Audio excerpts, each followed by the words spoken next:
095 is offered by Mr. Comer of Kentucky. Without objection, the amendment is considered as read, and the substitute will be considered as original text for the purpose of further amendment.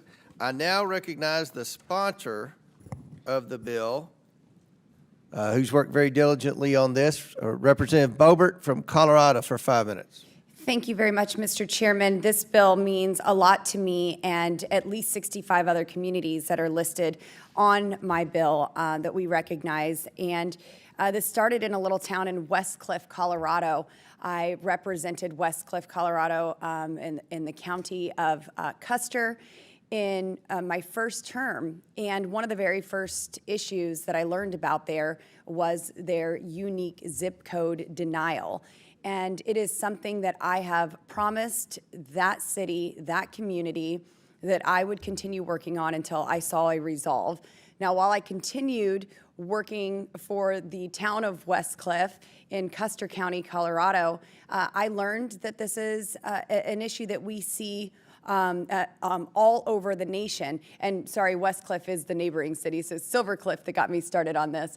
But throughout the nation, we have these communities who are stripped of their identity and so much more that I'll go through in a moment. But this is a really large issue, and when cities petition the United States Postal Service, they are often just blanketly denied, and it takes 10 years for them to begin the appeals process.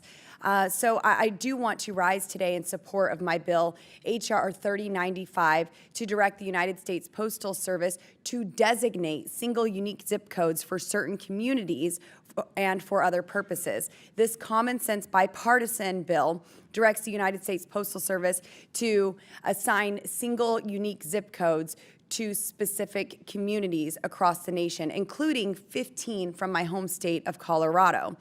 Too many towns and cities have gone far too long without a zip code of their own. This may sound like a minor inconvenience to some, but for the people living in these communities, it creates a very real and very frustrating problem. The zip code system was introduced in the 1960s and has evolved far beyond its original purpose. While the Postal Service utilizes it for mail delivery, zip codes are also relied on by economic developers, insurers, and emergency personnel. When a community doesn't have its own zip code, it leads to serious logistical and financial challenges. For example, emergency responders can be dispatched to a wrong location.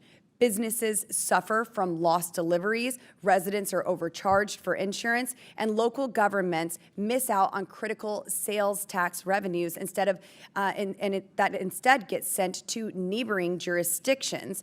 These are everyday frustrations that impact real people and hinder the ability of towns to serve their citizens effectively. This bill empowers communities to better meet the needs of their residents, strengthens local identity, and improves the operation of local government. A unique zip code can support infrastructure planning, reduce mail inconsistencies, and enhance overall efficiencies. The current process for applying for a new zip code is broken. Petitions to the Postal Service are rarely approved, and if denied, they cannot appeal this decision for up to 10 years. And that is strictly unacceptable. And I hope this legislation creates a new precedence within the United States Postal Service to change that time frame. My bill offers a direct, practical solution. With H.R. 3095, we aim to help over 65 communities across our entire country finally resolve these long-standing problems. And this bill is supported by Republicans and Democrats, mayors and town boards. These communities asked for help, and we are answering that call. To me, it is unfortunate that it takes an act of Congress to fix something like this within the United States Postal Service, but we are here to resolve this issue. I have heard of cities in Colorado alone that are losing approximately $5 million in sales tax revenue annually. And this will be something that helps bring economic development and security. Again, this is a bipartisan bill over with 65 communities that are included, and I'm excited to see this pass committee today. I urge adoption of this bill, and join me in passing H.R. 3095 so that these communities get the recognition and services that they rightly deserve. And again, a shout out to Silver Cliff, Colorado, who got me started on this wonderful mission. Thank you, Mr. Chairman. I yield. The gentlelady yields. Before I recognize Ranking Member Lynch, I ask unanimous consent to enter into the record several letters from communities in support of Representative Boebert's H.R. 3095.